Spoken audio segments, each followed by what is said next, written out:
Este es un mensaje del pastor John MacArthur, traducido y predicado en español para el mundo de habla hispana. Primera de Corintios, capítulo 6, comenzando en el versículo 12. El Señor realmente me capacitó terminar este trabajo para Corintios y Judas esta semana, aunque estuve fuera, y entonces realmente creo que este es su mensaje para este tiempo, porque Él supervisó el tiempo y el estudio de tal manera que pudimos terminar lo que pensamos que debemos tener para ustedes esta mañana. He titulado esta sección Libertad Cristiana y el Sexo, porque eso es realmente de lo que habla, y verá esto conforme comenzamos. Continuamos en nuestro estudio de 1 Corintios viendo los problemas que plagaron a la iglesia corintia. Uno de ellos fue el problema de la inmoralidad sexual. Ese es el que trata en 1 Corintios 6, 12 al 20, y lo veremos esta mañana. En este pasaje, él presenta la perspectiva del cristiano de la moralidad. Ahora, permítame decir desde el principio, me acuerdo cuando estuve hablando en Cal State Northridge una vez en la clase del rabino Kramer, me pidió que hablara del tema de la moralidad cristiana, y él dijo, queremos que alguien venga y hable de la moralidad cristiana y lo defienda. Sabía que me estaba metiendo al foso de los leones porque nadie iba a aceptar un estándar moral cristiano en este mundo que no es cristiano. Entonces, al principio de la clase dije, ahora quiero comenzar con algo. Quiero decir que reconozco, antes de que empiece, que ninguno de ustedes va a estar de acuerdo con esto. Ninguno de ustedes va a aceptarlo. Y ninguno de ustedes va a pensar que esto es apropiado. Todos van a estar en desacuerdo de manera violenta conmigo. Y usted sabe lo que eso hace de manera inmediata. Todos están diciendo, ¿en serio? Usted los coloca en la defensa, ¿verdad? Ya están defendiendo el cristianismo y ni siquiera saben lo que es. Así son los alumnos de universidad. Entonces terminé y dije, la razón por la que ninguno de ustedes va a aceptar esta moralidad es porque no conocen al Señor Jesucristo, y debido a que no lo conocen, no tienen ninguna motivación para esto. Entonces inmediatamente un alumno levanta su mano y dice, ¿cómo conoces al Señor Jesucristo? Bien, podríamos comenzar ahí. Entonces pasamos unos 40 minutos hablando de eso y el rabino seguía diciendo, debemos regresar al tema. Nunca regresamos al tema, pero fue un gran tiempo. Digo esto simplemente para decir esto, a menos de que usted realmente conozca al Señor Jesucristo, a menos de que sea cristiano, a menos de que entienda usted lo que es vivir para Dios, este tipo de moralidad va a parecer algo así como raro, pero esto es lo que la Biblia enseña. Como puede ver, los corintios habían racionalizado su actividad sexual, así como la gente en la actualidad lo hace. Hay muchas personas que en el nombre de religión dice, todo está cubierto, estamos libres en la religión, el cristianismo nos ha libertado, entonces vamos a disfrutar de la vida. Y hay muchas otras personas, ¿no oye usted esto todo el tiempo?, que dicen, ¿cuál es el problema con el sexo? Solo es biología, ¿no es cierto? Únicamente somos animales. Ustedes no se molestan cuando los perros lo hacen. ¿Por qué se molestan cuando nosotros lo hacemos? Usted oye esto todo el tiempo. Hombre, esto es simplemente biológico, está ahí. Usted se para, lo hace. Usted no se pone tenso por esto. Todo es moral. Bueno, los corintios habían hecho lo mismo, claro, y tenían un problema también porque vivían en la ciudad de Corinto, y Corinto era sinónimo de sexo. De hecho, el verbo corintianizar significaba que tenían sexo con una prostituta. Así apegado estaba el Corinto a ese tipo de vida. Entonces estaban diciendo, oye, nuestro ambiente es abrumador y, hombre, concluimos teológicamente que está bien y filosóficamente es simplemente un acto biológico y no es nada serio. Entonces lo estamos haciendo. Entonces aquí están los corintios arrastrando otra de las cosas vulgares de su vida antigua a la iglesia. Y este es el problema que la iglesia corintia tuvo con toda dificultad. En los primeros 4 capítulos, ¿qué problema enfrentó Pablo? División en la iglesia. ¿Sabe usted por qué estaban divididos en la iglesia? Estaban divididos por líderes humanos y filosofía humana. Ambos asuntos los habían arrastrado de su vida antigua. En el capítulo 5, la maldad en la iglesia era la maldad de no disciplinar el pecado, y lo arrastraron de sus vidas pasadas cuando solían ser tolerantes del pecado. En el capítulo 6, el pecado que vimos la última vez, lo estudiamos, fue el pecado de demandarse el uno al otro. Usted recuerda que a la sociedad corintia le encantaba tener demandas y simplemente arrastraron eso a sus vidas cristianas. Y aquí fueron inmorales antes de que fueran cristianos, simplemente arrastraron eso a su experiencia cristiana. Entonces, todas las maldades que existían ahí simplemente fueron arrastradas de su vida antigua. Pablo va a confrontar otra de ellas, y aquí está. Él va a confrontar el pecado de la inmoralidad y él va a desarmar su racionalización. Usted tiene ahí su bosquejo, véalo, y le voy a mostrar las 3 cosas que el pecado del sexo hace al cuerpo. Estas son las cosas que Pablo señala. 3 principios incisivos que muestran por qué el pecado sexual debe ser excluido de la vida cristiana, aunque estamos libres en la gracia. Daña, controla y pervierte el cuerpo. El pecado sexual daña, controla y pervierte al cuerpo. Ese es el argumento triple de Pablo. Punto número 1, daña, versículo 12. Todas las cosas me son lícitas, mas no todas convienen. Deténgase ahí. Ahora él dice, todas las cosas son posibles dentro del área de la gracia, pero no todas convienen. Esa palabra viene de una palabra griega, sumfero, la cual significa útil, útil. Todas las cosas se permiten, pero no todas son útiles. No todas son de provecho. Dios va a perdonar, pero hombre, el precio es elevado. La inmoralidad es una de esas cosas que Dios perdona. Si usted como cristiano hace eso, algunos de ustedes, sin duda alguna, han cometido adulterio, fornicación como cristianos. Si han hecho eso, Dios ha perdonado de manera total y completa eso por la sangre de Jesucristo en su gracia. Pero hay un precio que pagar. Hay un precio elevado porque hay daño incorporado en ese pecado. Quiero mostrarle eso al llevarlo a Proverbios capítulo 5.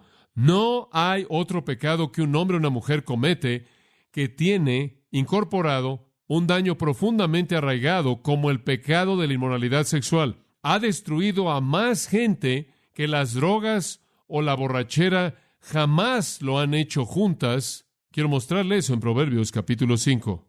Esto es realmente interesante y muy, muy práctico. Proverbios 5, versículo 3. Vamos a comenzar aquí, nos vamos a quedar en Proverbios un rato, así que acompáñenos si tiene su Biblia. Proverbios 5, 3. Porque los labios de la mujer extraña destilan miel, y su paladar es más blando que el aceite. Oh, escuche, eso es muy atractivo. Miel, labios y suavidad. Lo opuesto viene en el versículo 4. Mas su fin es amargo como el ajenjo, agudo como espada de dos filos. Sus pies descienden a la muerte, sus pasos conducen al Seol. Como puede ver, lo que usted ve no es lo que usted obtiene. Ahora, él da un pequeño consejo debido a esto. Sus caminos son inestables, no los conocerás, si no considerares el camino de la vida. Ahora pues, hijos, oídme, y no os apartéis de las razones de mi boca. Ahora escuche, usted no puede entender esto. Ella es sutil, ella se infiltra. Ahora escúcheme. Aleja de ella tu camino y no te acerques a la puerta de su casa. ¿Sabe una cosa? Usted no va a tener un problema en cometer adulterio con alguien si usted no sabe dónde están. Se necesita mucha inteligencia para entender eso. Para que no des a los extraños tu honor y tus años al cruel. ¿Sabe usted lo que sucede cuando una persona se mete en ese problema? Pierden su honor, pierden su respeto. En lugar de ser con gente honorable, terminan con la gente cruel. No sea que extraños se sacien de tu fuerza. Una persona, de hecho, puede llegar al punto en el que pierde su fortuna. Muchas veces un hombre ha destruido su vida por las mujeres. Muchas veces un hombre en la actualidad está cargado por pagar tanta manutención, por pagar tanto que difícilmente puede vivir consigo mismo y todo su dinero se acaba. No sea que extraños se sacien de tu fuerza y tus trabajos estén en casa del extraño. La gente ha perdido su vida y su patrimonio debido a la inmoralidad.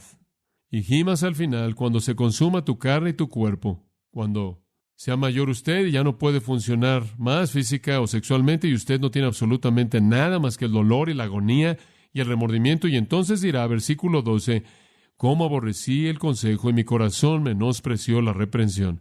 No oí la voz de los que me instruían y a los que me enseñaban no incliné mi oído. ¡Qué necio por haber hecho lo que hice! Observa el versículo 18. Ahora, Dios no está en contra del sexo. Oh, no, Él lo inventó. Él está a favor de él. Versículo 18. Sea bendito tu manantial. Y eso está hablando literalmente de una capacidad de un hombre de procrear. Y alégrate con la mujer de tu juventud. Disfrútalo. Dios ha diseñado eso. El sexo es algo fabuloso. Una cosa hermosa. Como sierva amada y graciosa gacela, hablando de animales como un venado, sus caricias te satisfagan en todo tiempo. Y en su amor recréate siempre. Digo, esto es fabuloso. Disfrútalo. Disfruta. ¿Se da cuenta? ¿Y por qué, hijo mío, andarás ciego con la mujer ajena y abrazarás el seno de la extraña? Porque los caminos del hombre están ante los ojos de Jehová y Él considera todas sus veredas. ¿Por qué vas a desviarte y cometer adulterio cuando sabes que el Señor está, ¿qué? Observando. Él está observando. Bueno, observa el capítulo 6, una sección interesante en el versículo 24. Ahora, esto es práctico. Escucha esto. Versículo 23. Porque el mandamiento es lámpara y la enseñanza es luz y camino de vida a las reprensiones que te instruyen. Ahora él dice, la ley de Dios te va a dar el camino correcto y la luz correcta y vas a ver la verdad. Aquí viene. para que te guarden de la mala mujer, de la blandura de la lengua de la mujer extraña. Extraña simplemente significa alguien que no es tuya. Ahora observe. No codicies su hermosura en tu corazón, ni ella te prenda con sus ojos. Oh, tienes que tener cuidado con esos ojos. Siempre el símbolo sexual. Usted sabe, con los ojos medio abiertos. Ni ella te prenda con sus ojos. Como puede ver, nada nuevo. Maybelline no ha cambiado nada. Ahora usted ve lo que sucede cuando esto ocurre en el versículo 26. Porque a causa de la mujer ramera el hombre es reducido en un bocado de pan. Algo tan elevado y alto y sublime como un hombre diseñado a la imagen de Dios es rebajado como si no fuera nada más que un pedazo de pan. Y la mujer caza la preciosa alma del varón. ¿Tomará el hombre fuego en sus senos sin que sus vestidos ardan? ¿Usted cree que usted va a cometer pecado sexual y salirse con la suya? Usted está equivocado. Usted no puede tomar fuego en sus senos sin quemarse la ropa. Eso es bastante claro. ¿Andará el hombre sobre brasas sin que sus pies se quemen? Versículo 28. Versículo 29. Así es el que se llega a la mujer de su prójimo. No quedará impune ninguno que la tocare. Versículo 32. Mas el que comete adulterio con una mujer es falto de entendimiento. Es torpe cometer adulterio. ¿Por qué? Porque corrompe su alma el que tal hace. Dios puede perdonar, pero eso no hace que sea correcto y no lo hace inteligente. Capítulo 7, versículo 5. Esto es interesante. Di a la sabiduría, tú eres mi hermana, y a la inteligencia llama parienta, para que te guarden de la mujer ajena y de la extraña que ablanda sus palabras. Ahora él da una ilustración. Porque mirando yo por la ventana de mi casa, por mi celosía, él ve por la ventana de su casa, Salomón, vi entre los simples, consideré entre los jóvenes a un joven falto de entendimiento, un joven torpe. El mundo está lleno de ellos, simplemente llenos. Le voy a mostrar por qué son torpes.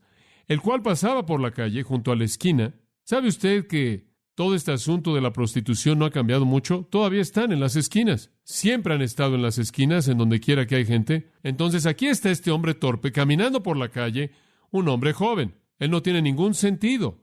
Él no tiene sensatez. Él no tiene sabiduría y entonces cree que esta es la manera en la que debe vivir. Él se acerca a la esquina de ella e iba camino a la casa de ella. A la tarde del día, cuando ya oscurecía. ¿No es siempre así? En la oscuridad. Cuando aquí una mujer le sale al encuentro, con atavío de ramera y astuta de corazón. Así es normalmente como es. Usted puede identificarlas por la manera en la que se vestían en esos días, inclusive en la actualidad. Astuta de corazón, alborotadora y rencillosa. Sus pies no pueden estar en casa. Siempre está afuera, causando problemas. Unas veces está en la calle, otras veces en las plazas, acechando por todas las esquinas. Versículo 13. Se asió de él y le besó. Eso es lo que es conocido como la estrategia directa. Con semblante descarado le dijo, sacrificios de paz había prometido. Hoy he pagado mis votos. Mi religión está cubierta. Hay que quitar ese estorbo. Por tanto, he salido a encontrarte, buscando diligentemente tu rostro y te he hallado. Aquí está poniéndose algo pesado. He adornado mi cama con colchas recamadas con cordoncillo de Egipto. He perfumado mi cámara con mirra, aloes y canela. Ven, embriaguémonos de amores hasta la mañana, alegrémonos en amores. Todo se oye maravilloso, ¿no es cierto? Se oye muy atractivo y tentador. La realidad del asunto está en el versículo 19. Su marido no está en casa.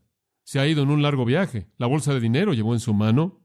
En otras palabras, va a hacer negocios. El día señalado volverá a su casa. Ahora este es un niño torpe, ¿se acuerda? Lo rindió con la suavidad de sus muchas palabras. Le obligó con la salamería de sus labios. Al punto se marchó tras ella. Ahora observe.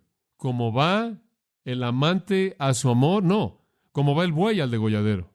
¿Como un hombre sabio a su cumplimiento? No. Y como el necio a las prisiones, para ser castigado. Como el ave que se apresura a la red y no sabe qué es contra su vida, hasta que la saeta traspasa su corazón. Necio. Escuche, para un cristiano Dios va a perdonar, pero no le va a ayudar a usted a hacer esto. Va a dañar, va a destruir, va a destrozar. Observe el capítulo 9, versículo 17. Esto también es algo práctico. Las aguas hurtadas son dulces. Hay cierta aventura en el adulterio. Y el pan comido en oculto es sabroso. Y no saben que allí están los muertos, que sus convidados están en lo profundo del Seol. Devastador. Devastador. 1 Corintios 18 dice que de los israelitas 23,000 cayeron muertos en un día por haber cometido adulterio. 23,000 muertos en un día. Pienso en David y Me encanta David, y Dios perdonó a David, y Dios amó a David, y David va a ocupar un lugar especial en el cielo, porque Dios perdonó su pecado. Pero el pobre David cometió adulterio. Él subió a su techo, vio a Betsabé en un techo más bajo, que estaba bañándose, y salió y dijo, ese es para mí, y atravesó por el proceso y cometió adulterio. Y después escribió el Salmo 51. Usted no lo tiene que buscar, pero ¿se acuerda de él? El hombre estaba absolutamente devastado, hasta las raíces de su ser. Él pagó por ese pecado cada mañana del resto de su vida. Él nunca lo olvidó, lo destruyó a él y a su familia. Cuando usted lee el Salmo 51 y descubre que David estuvo solo, él estaba totalmente solo, porque ese pecado en particular tiene una manera de hacer que usted esté solo. Inmediatamente lo aísla usted porque teme que alguien vaya a descubrirlo. Usted se siente solo en su maldad. David se enfermó, físicamente enfermo literalmente, y él era culpable, y su conciencia estaba atormentándolo, y derramó el Salmo 51 en agonía. ¿Dios lo perdonó? Sí, lo expresa al final del 51. Dios lo perdonó. Eso no cambió lo que le hizo. Él pagó un precio elevado. La segunda cosa, el pecado del adulterio no solo daña, controla. Observe el 6:12 de nuevo. Todas las cosas me son lícitas, a la mitad del versículo, mas yo no me dejaré dominar de ninguna. El verbo griego dominar significa estar bajo el dominio de o el poder de algo. Realmente significa ser esclavizado. No seré esclavizado, y no hay algo más esclavizante que la maldad sexual. Esto quiere sujetar, y lo hace. ¿Sabe usted? En la actividad sexual hay cierta progresión que esclaviza. Puedo mirar atrás simplemente a la primera vez en la que alguna vez tuve algún tipo de relación con una niña, y me acuerdo que quería agarrarle la mano. Pensé, es tiempo para que yo progrese, y después de todo, es mi tercer año en la universidad. No, realmente no. Pero bueno, estaba esta niña que me gustaba, y me acuerdo como niño, nunca he olvidado esto, pero quería agarrarle la mano a la niña. Me tomó como una hora tener la suficiente fuerza para hacerlo, y finalmente le tomé la mano, y estoy seguro que le rompí sus nudillos. Fue así como que, usted sabe. Y le tomé la mano por un rato, y hombre, usted sabe, wow, las cosas estaban, usted sabe, había relámpagos en mi cabeza y todo. Entonces, después de un rato, teníamos las manos sudadas, y no fue mucho. Entonces pensé, bueno, tiene que haber más en la vida que esto. Y usted sabe, hubo una progresión. Usted desea tocar y coloca su brazo. Nunca olvidaré la primera vez que besé a una niña. Usted sabe, simplemente campanas y todo. Usted se remonta a esa primera experiencia. De pronto usted se da cuenta de que usted está en una trampa, hombre, y está atrapado en este asunto. ¿Y a dónde va a ir usted? Usted simplemente avanza y avanza y dice, así es como el asunto sexual opera. Se convierte en algo esclavizante. Inclusive la gente que llega hasta el final todo el tiempo siempre está buscando la gratificación completa, la cual nunca encuentran, pero se vuelven esclavos a esto. Aquí estaban los cristianos corintios en el nombre de libertad, perdiendo su libertad y volviéndose esclavos. En el nombre de libertad cristiana se han convertido esclavos a sus propios deseos. Pablo dice en 1 de Tesalonicenses capítulo 4, pues la voluntad de Dios es vuestra santificación, que os apartéis de fornicación, de pecado sexual. El siguiente versículo dice, que cada uno de vosotros sepa poseer su vaso en santificación y honor. La palabra vaso significa cuerpo. Cada uno de ustedes debe saber cómo poseer su cuerpo. Que sepáis cómo poseer su cuerpo. Si usted se va a mantener alejado del pecado sexual, 1 Tesalonicenses 4:3 dice, entonces versículo 4 dice que usted tiene que controlar su cuerpo, tiene que controlar su carne. En Romanos 8:13 Pablo lo dijo de esta manera. Él dijo, maten la carne, haced morir la carne, dominen la carne, adquieran control. Usted puede meterse en una situación en la que usted no está en control en absoluto. ¡Wow! Usted ha perdido el control. Usted llega al punto en el que usted se vuelve víctima de su deseo. Manténlo en control, Pablo dice. Posee tu vaso. Controla tu cuerpo para que no te vuelvas esclavo. Pablo lo dijo de manera muy interesante, 1 Corintios 9:27, muy vívido. Él estaba hablando de boxear aquí. Él dice, no peleo como alguien que golpea el aire. Dice usted, ¿con quién estás peleando? Él dice, estoy peleando contra mi cuerpo. ¿Alguna vez usted enfrenta eso? ¿Alguna vez usted pelea contra su cuerpo? ¡Wow, cuerpo! Detente ahí. Algo comienza a tentar su cuerpo y usted pelea contra su cuerpo. Después, en el versículo 27, golpeo mi cuerpo. Ese verbo, golpeo, La palabra es una palabra griega muy interesante, muy pintoresca. Es la palabra para ustedes, estudiantes de griego, hupopiazo, significa dar un ojo negro. Él dice, estoy peleando. Dice usted, ¿con qué estás peleando, Pablo? Mi cuerpo le acabo de dar un ojo negro. Acabo de darle un tiro directo y lo noqué. Tengo que golpear mi cuerpo y ponerlo en servidumbre. ¿Por qué? Porque inclusive como predicador podría convertirme en un ¿qué? Descalificado. Hay muchas personas descalificadas, ¿no es cierto? A nuestro alrededor. Muchas personas que una vez nombraron el nombre de Cristo. Algunos que llegaron a predicar en un momento y debido a que no le dieron a su cuerpo un ojo negro y su lujuria corrió con ellos y pecaron y se han convertido en personas que están descalificadas de ser usados por Dios. El pecado es algo esclavizante y particularmente este pecado de la lujuria se convierte en una pasión contundente, dominante y los hombres son llevados cautivos. Todo pecado tiene un elemento progresivo. Usted lee en el Salmo 1:1, por ejemplo, que bienaventurado es el hombre que no anduvo en consejo de malos, ni anduvo en camino de pecadores, ni en silla de escarnecedores se ha sentado, y usted ve la progresión del pecado. Primero él está caminando, después él está de pie, y finalmente él está, ¿qué? Sentándose. Esa es la progresión del pecado. Usted juega en las orillas, usted se involucra, y usted queda atrapado. Santiago 1 habla de que la concupiscencia concibe y da luz el pecado, y después el pecado concibe y da luz la muerte. Hay una progresión continua. En 2 Timoteo 3:3 se habla de que los hombres malos irán de mal en peor y en peor. Pablo dice, sí, todas las cosas son lícitas, pero haces eso y te va a esclavizar. Te vas a convertir en un esclavo. Y nunca he visto algo tan esclavizante en las vidas de individuos como esa área en particular de pecado. Una tercera cosa, y esta es la parte primordial del pasaje, y créalo o no, vamos a cubrirlo rápidamente. El pecado no solo daña, esclaviza, el pecado sexual, sino que pervierte. El versículo 13, lo veremos rápidamente.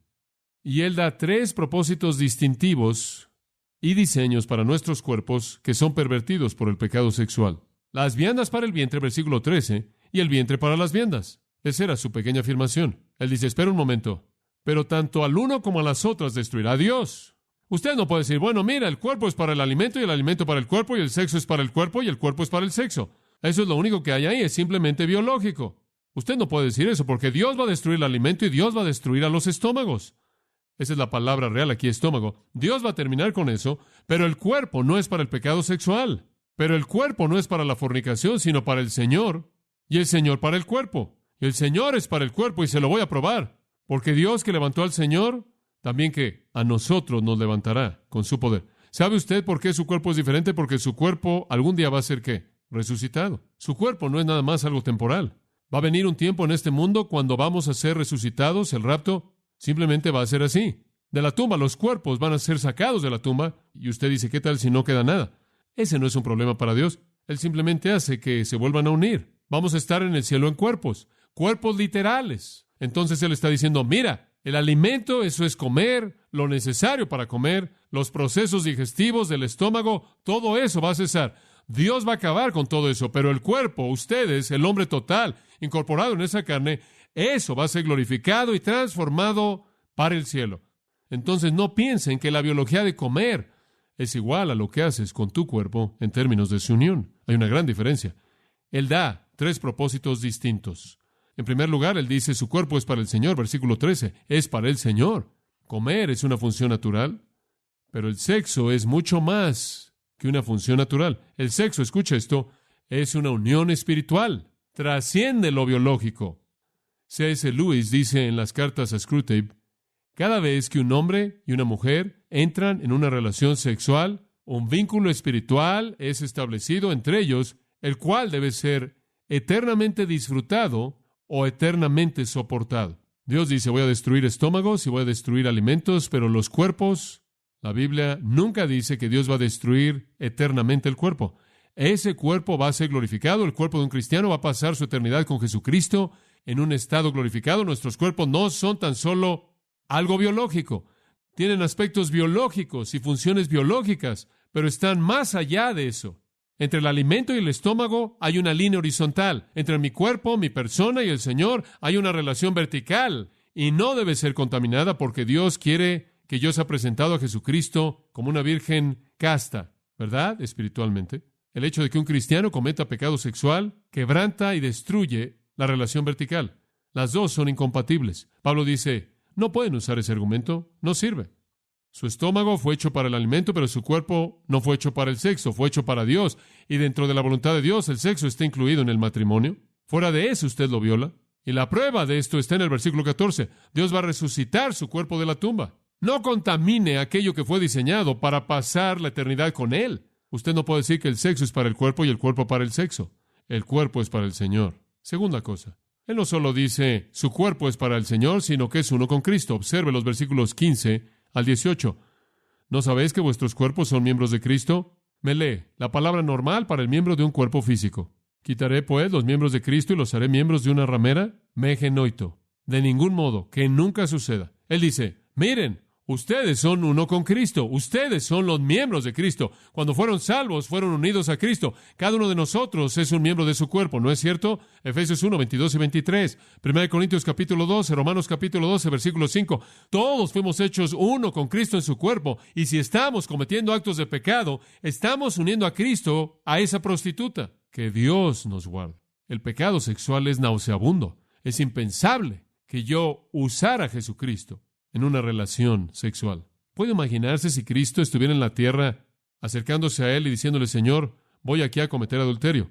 ¿Serás tan amable de venir conmigo y participar conmigo? Él diría, MacArthur, eso es blasfemo.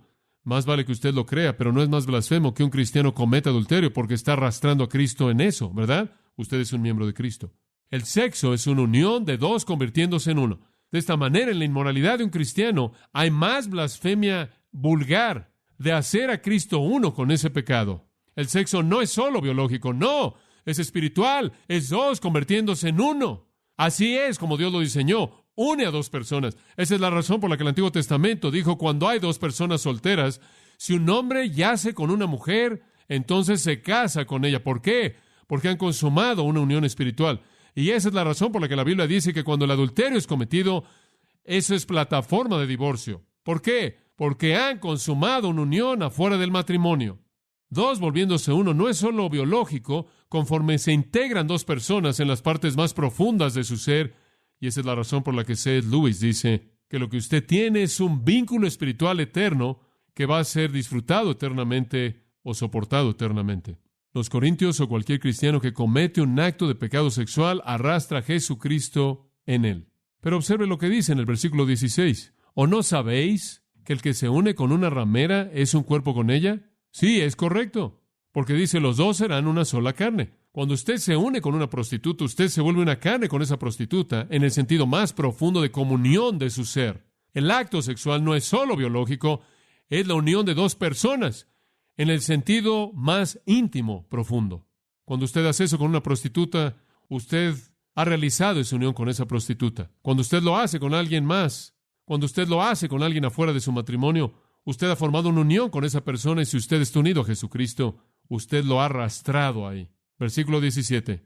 Pero el que se une al Señor, ¿es qué? Un espíritu es con Él. Usted es uno con Él. ¿Cómo usted podría llegar a arrastrarlo a Él, a eso, siendo uno con Él? El resultado, dice Él en el versículo 18, huid de la fornicación, del pecado sexual. Sálgase de ahí. ¿Sabe usted cuál es la manera más inteligente de enfrentar el pecado sexual? Simplemente sálgase de ahí. Yo dije, usted no puede tener un problema si no está cerca. Como usted sabe, José fue un hombre inteligente. Él llegó ahí y la esposa de Potifar comenzó a buscarlo. José, eres lo máximo. José simplemente se dio cuenta de que había una manera de salir de esto. Él salió como un disparo. Ella se aferró a la túnica de él y fue lo único con lo que se quedó. Ella no estaba ahí. Dice usted, no, voy a enfrentarlo y voy a ganar la victoria. Eso es ridículo. Sálgase de ahí. Bueno, debo saber cómo es que el mundo vive. Tengo que saber cómo funcionan estas cosas y mostrar mi fuerza. Simplemente sálgase de ahí. En 2 Timoteo 2:22 dice, huye de las pasiones juveniles. Sálgase de ahí. No se sienta y recíbalo, sálgase. Si usted está viendo algo que no es bueno, sálgase de ahí. Si usted está leyendo algo que no es bueno, simplemente tírelo. Si usted está en una situación que va en la dirección de hacer concesiones, lo siento, muévase, váyase. Dice usted, bueno, no van a entender. Bueno, ¿a quién le importa si entienden?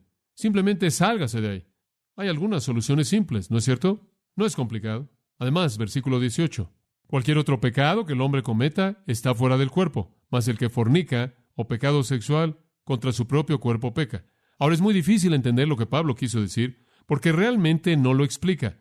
Pero lo que creo que él quiere decir es esto, que mientras que la inmoralidad sexual no necesariamente es el peor pecado, es el más excepcional en sus consecuencias. Tiene una manera de destruir internamente un hombre y una mujer como ningún otro pecado lo hace. ¿Por qué? Porque de todos los pecados es el único pecado que es la unión espiritual de dos personas. Usted puede cometer otros pecados y esos otros pecados podrían ser superficiales, podrían afectarlo a usted a cierto nivel, pero el pecado de intimidad sexual con alguien más es la unión más profunda de dos personas y por lo tanto tiene una capacidad única de destruir un hombre al nivel de las raíces mismas de su ser. Y sabe una cosa, es mucho más destructivo que el alcohol, es mucho más destructivo que las drogas, es mucho más destructivo que el crimen, es el pecado más profundo, penetrante que un hombre puede cometer porque lo une con otra persona en la vileza de ese pecado. Nunca olvidaré viendo una niña que se me acercó y tenía 16 años de edad y dijo que se quería matar. Ella no quería vivir un día más. Ella no se había visto en un espejo durante meses porque no podía tolerar ver su propia cara. Yo dije, ¿por qué? Ella dijo, porque estoy tan podrida de tantos actos de pecado sexual. Ella estaba destruida. Ella se veía como si tuviera 40 años de edad, simplemente destruida. Nunca olvidaré el gozo que tuve al guiarla a Jesucristo y lo primero que ella me dijo fue, por primera vez en años me siento limpia. Eso es gracia. Gracias a Dios. Todo el pecado oscurece, todo el pecado destruye, pero este pecado destruye a una persona en las raíces de su ser. Lo daña, lo devasta, lo esclaviza y se opone de manera total a todo lo que Dios diseñó para el cuerpo de un cristiano. Es para el Señor y es uno con Cristo. En tercer lugar, su cuerpo es el templo del Espíritu Santo. Versículo 19. ¿O ignoráis? Esa es la sexta vez que él usa esa fórmula en este capítulo. Conocimiento común. ¿No es conocimiento común para ustedes que su cuerpo es templo o el santuario del Espíritu Santo, el cual está en vosotros, el cual tenéis de Dios? Usted no indujo al Espíritu Santo, usted no se ganó al Espíritu Santo, él fue dado como un regalo. ¿Y que no sois vuestros? Ustedes son su templo. Dice usted, ¿cómo es que soy de él? Porque el versículo 20 dice, porque habéis sido comprados por precio. ¿Cuál fue el precio? 1 Pedro 1, 18 y 19. Porque no son redimidos con oro y plata, piedras preciosas, ninguna de esas cosas, sino que son redimidos con la sangre preciosa de Jesucristo, como de un cordero sin mancha. ¿Cuál fue el precio que él pagó? Su sangre. Escuchen, lo compró usted. Usted es el templo del Espíritu Santo. Usted es el edificio del Dios viviente. Él dice en 2 Corintios 6, 16, ustedes son el templo del Dios viviente. Dios mora en usted. ¿Cómo es que usted puede arrastrar al Espíritu Santo en esto? No creo que haya alguien en este edificio que vendría a este auditorio. Usted piensa en este lugar como un lugar en el que adoramos a Dios. No creo que haya alguien en este lugar que vendría aquí adentro y cometería un acto de pecado sexual aquí en este edificio. Dice usted, tienes que estar bromeando. Bueno, permítame decirle algo. Esa no es la seriedad del sexo. Eso no es algo serio. Cuando usted comete un acto de pecado sexual y nadie está a su alrededor y nadie sabe, usted ha contaminado el templo de Dios. Este no es el templo de Dios. Esto no es nada. Usted es el templo de Dios. El Dios viviente vive en usted. Usted es el edificio sagrado. ¿No sabe usted eso? ¿Cómo es que usted puede profanar? ¿Cómo es que usted puede mutilar? ¿Cómo es que usted puede contaminar el templo del Espíritu de Dios? Eso es lo que usted es. Edificio sagrado del Espíritu Santo. Hombre, algunos cristianos han contaminado el edificio y es bastante malo. Estaba pensando en la historia de Ralph Kuyper, del hombre que fue a la catedral, y él quería adorar cierta estatua y había un letrero que estaba colgando ahí del cuello del ídolo. Dice, no adores aquí. Esta estatua está descompuesta. Han habido muchos cristianos que deberían haber colgado ese letrero de su cuello. No adoren aquí. Este edificio está descompuesto. Escuche, ¿está usted contaminando el templo del Espíritu Santo? ¿Está usted arrastrando su unión con Cristo? ¿Está usted arrastrando a Jesucristo y metiéndolo en una situación pecaminosa? ¿Está usted haciéndolo uno con una prostituta? Dice usted, bueno, ¿qué es una prostituta? Cualquier persona que prostituye el significado correcto y uso del sexo. ¿Está usted usando su cuerpo para una expresión biológica? Olvídelo. Su cuerpo es para el Señor. Como puede ver, es simplemente incongruente. ¿Cuál es el resultado de todo esto? En el versículo 20 él dice esto. Glorificad, pues, a Dios en vuestro, ¿qué? Cuerpo. El resto del versículo no aparece en los mejores manuscritos. Glorificad a Dios en vuestro cuerpo. Eso es todo. ¿Qué debe hacer con su cuerpo? Glorificar a Dios con él. Alabar a Dios con él. Hacerlo un edificio en donde alguien pueda adorar. ¿Cómo puede usted contaminarse?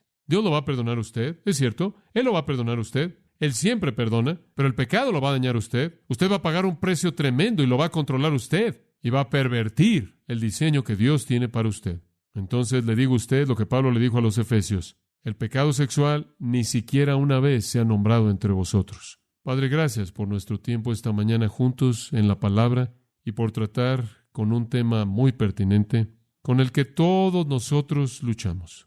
Manténnos puros como solo tú lo puedes hacer. En el nombre de Jesús. Amén. Para más información sobre los mensajes y libros del pastor John MacArthur y de los derechos legales de los mismos, puede acceder a la página en gracia.org.